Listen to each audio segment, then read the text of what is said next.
কর্মের তিন প্রকার: সঞ্চিত কর্ম, প্রারব্ধ কর্ম এবং ক্রিয়মান কর্ম। কর্মের চক্র এক জন্ম থেকে আরেক জন্মে প্রবাহিত হয়। ভগবদ্গীতার শ্লোক, যথা কর্ম তথা ফল।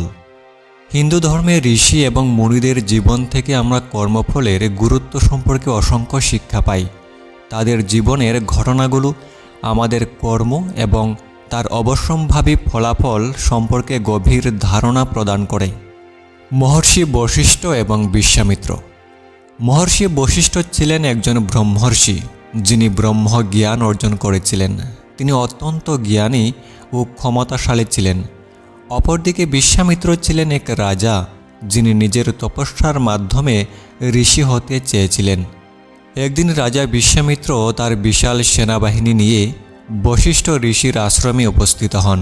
সেখানে তিনি বশিষ্ঠের আশ্রমে এক অলৌকিক গাভী কামধেনু দেখতে পান। কামধেনু ছিল এমন একটি গাভী যা ইচ্ছে মতো কোনো কিছু প্রদান করতে পারত। বিশ্বামিত্র সেই গাভীকে নিজের রাজ্যে নিয়ে যেতে চাইলেন। বশিষ্ঠ বিশ্বামিত্রকে বললেন, কামধেনু এই আশ্রমের সম্পদ। এটি শুধু দেবতাদের কল্যাণে ব্যবহার করা হয়। আপনি এটি নিতে পারেন না।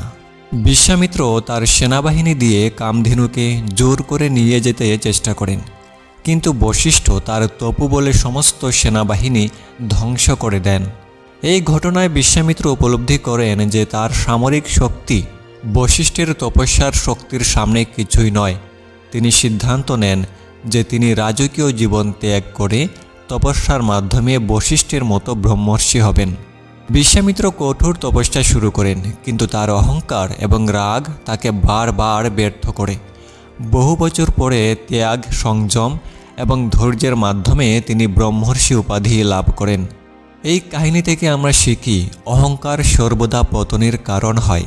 কঠোর পরিশ্রম এবং সৎকর্মের মাধ্যমে কর্মফল পরিবর্তন করা সম্ভব। গৌতম ঋষি এবং অহল্যা। অহল্যা ছিলেন গৌতম ঋষির স্ত্রী এবং অতি সুন্দরী। তিনি ব্রহ্মার দ্বারা সৃষ্ট এবং অত্যন্ত পবিত্র।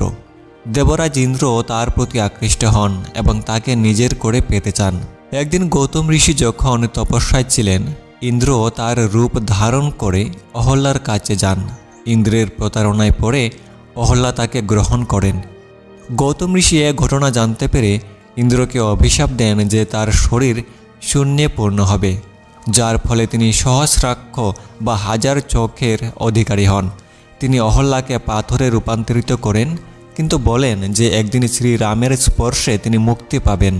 বহু বছর পরে শ্রীরামচন্দ্র ত্রেতা যুগে অরণ্য পরিক্রমণের সময় অহল্যার উপর দয়া করে তাকে মুক্তি দেন। এই গল্প আমাদের শেখায়, প্রতারণার ফল ভোগ করতে হয়, তা দেবতা বা মানুষ যেই হোক। সৎকর্ম এবং ভক্তির মাধ্যমে কর্মফলের থেকে মুক্তি সম্ভব। প্রজাপতি দক্ষ এবং শিবের ক্রোধ। দক্ষের অহংকার এবং যজ্ঞের আয়োজন। প্রজাপতি দক্ষ ছিলেন একজন মহান যজ্ঞ আয়োজক এবং দেবতাদের পিতা। তিনি শিবকে তার কন্যা সতীর জন্য যোগ্য স্বামী মনে করতেন না। একদিন দক্ষ তার রাজ্যে এক বিশাল যজ্ঞের আয়োজন করেন এবং সব দেবতাদের আমন্ত্রণ জানান, কিন্তু শিবকে নিমন্ত্রণ জানাননি। সতী এই অপমান সহ্য করতে না পেরে যজ্ঞস্থলে যান এবং তার পিতাকে অনুরোধ করেন শিবকে সম্মান জানাতে। দক্ষ তার কথা উপেক্ষা করলে সতী ক্রুদ্ধ হয়ে যজ্ঞের অগ্নিতে আত্মাহুতি দেন। সতীর মৃত্যুর সংবাদ শুনে শিব অত্যন্ত ক্রুদ্ধ হন। তিনি বীরভদ্র নামক এক রাক্ষস সৃষ্টি করেন, যিনি যজ্ঞ ধ্বংস করেন এবং দক্ষকে হত্যা করেন। পরে দেবতাদের অনুরোধে শিব দক্ষকে জীবন ফিরিয়ে দেন, কিন্তু তার অহংকার ধ্বংস করেন। দক্ষ বুঝতে পারেন যে কর্মফলের হাত থেকে কেউ রেহাই পায় না। এ থেকে আমরা শিক্ষা পাই, অহংকার এবং কর্মফল। অহংকার সবসময় পতন ডেকে আনে। ক্ষমা এবং পুনর্জন্ম। কর্মফলের মাধ্যমে শুদ্ধি অর্জন সম্ভব। দায়িত্ব, নিজের কর্মের জন্য সবাইকে দায় বহন করতে হয়। কর্মফল এবং অবতার কাহিনী।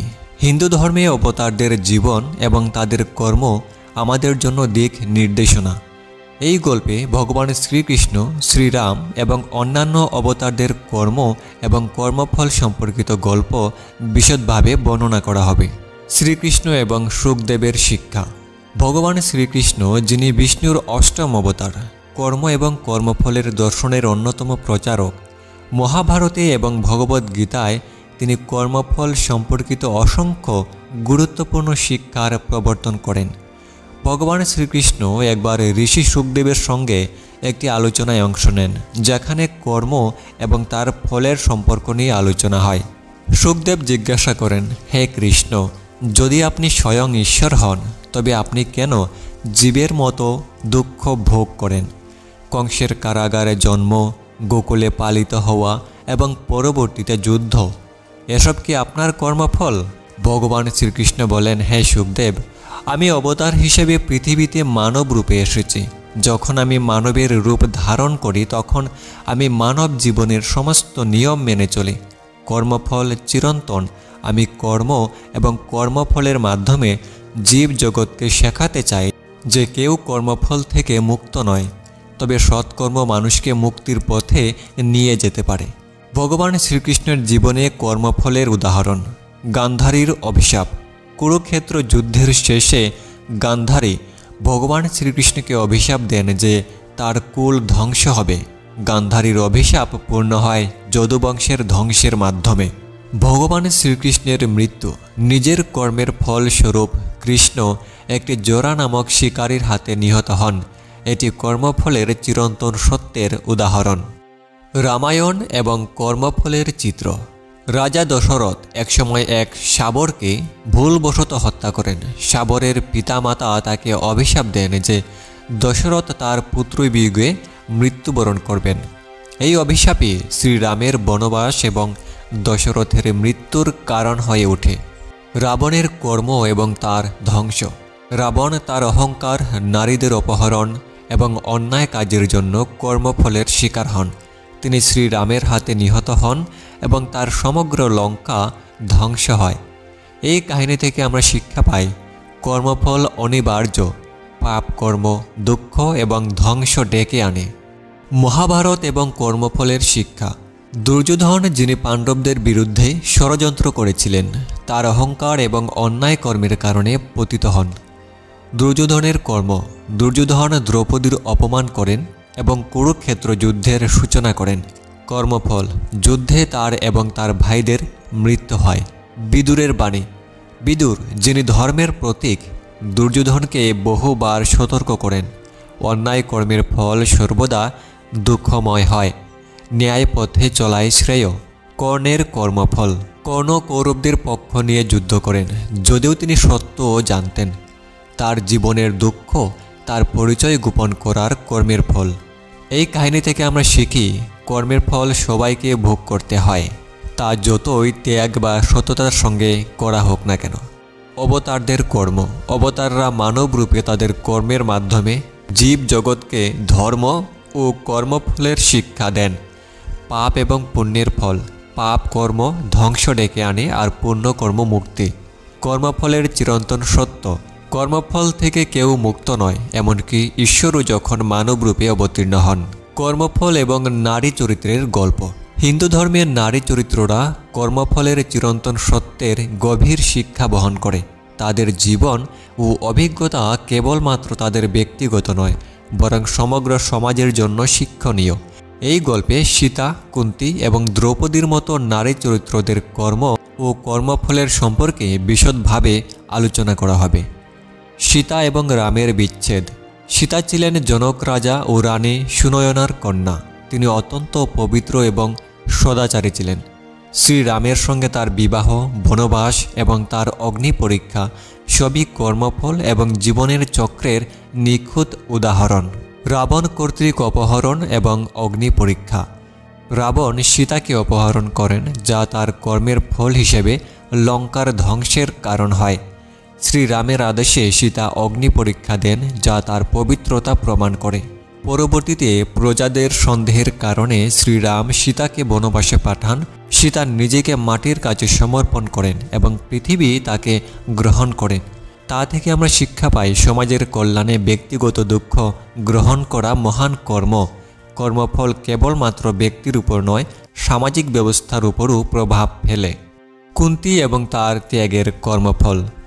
কুন্তী ছিলেন পাণ্ডবদের মা এবং একজন অত্যন্ত ধর্মপরায়ণা নারী। তিনি তার জীবনে বহু ত্যাগ স্বীকার করেন। তার কর্ম এবং কর্মফল তার সন্তানদের জীবনেও গভীর প্রভাব ফেলে। কুন্তী একবার ঋষি দুর্বাসার আশীর্বাদে সূর্যদেবকে আহ্বান করেন এবং কর্ণের জন্ম হয়, কিন্তু সমাজের ভয়ে তিনি কর্ণকে ত্যাগ করেন। কর্ণ তার সত্য পরিচয় না জেনে পাণ্ডবদের বিরুদ্ধে যুদ্ধে অংশ নেন এবং মৃত্যুবরণ করেন। কুন্তী তার জীবনে সবসময় তার সন্তানদের রক্ষা ও সঠিক পথে চালিত করার জন্য ত্যাগ স্বীকার করেন। ত্যাগ এবং কর্তব্য পালন সর্বদা ব্যক্তিকে মহত্বে নিয়ে যায়। গোপন কর্মের ফল ভবিষ্যতে বড় প্রভাব ফেলতে পারে। দ্রৌপদীর জীবন ও কর্ম। দ্রৌপদীর অপমান এবং প্রতিশোধ। দ্রৌপদী ছিলেন পাঞ্চাল রাজা দ্রুপদের কন্যা এবং পাণ্ডবদের স্ত্রী। তার জীবনের ঘটনাগুলি কর্মফলের চিরন্তন সত্যকে বারবার প্রতিষ্ঠিত করে। কৌরবদের সভায় দুর্যোধন ও দুঃশাসন দ্রৌপদীকে অপমান করেন এবং তার বস্ত্র হরণ করতে চান। দ্রৌপদীর প্রার্থনায় শ্রীকৃষ্ণ তাকে রক্ষা করেন। দ্রৌপদীর এই অপমান কুরুক্ষেত্র যুদ্ধের অন্যতম কারণ হয়ে দাঁড়ায়। কৌরবদের পতনের মধ্য দিয়ে তার অপমানের প্রতিশোধ নেওয়া হয়। অন্যায় কর্ম সর্বদা ধ্বংস ডেকে আনে। ধর্মরক্ষায় সৎকর্ম ও প্রার্থনার শক্তি অপরিসীম। হিন্দু ধর্মে নারী চরিত্ররা তাদের ত্যাগ, সাহস এবং কর্মের মধ্য দিয়ে কর্মফলের গভীর সত্যকে প্রতিফলিত করেন। সীতার ত্যাগ আমাদের শেখায় যে ব্যক্তিগত দুঃখ সমাজের বৃহত্তর কল্যাণের জন্য সহ্য করা প্রয়োজন। কুন্তীর গোপন কর্ম ভবিষ্যতে বড় পরিণতির কারণ হয়।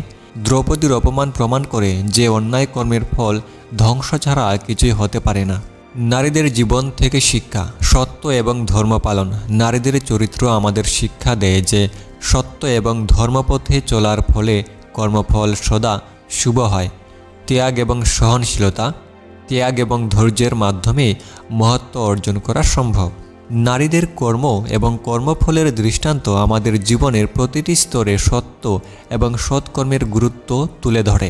অন্যায়ের ফল সবসময় ধ্বংস এবং দুঃখ ডেকে আনে। ত্যাগ এবং ধৈর্য মানুষকে মহৎ করে তোলে এবং মুক্তির পথে নিয়ে যায়।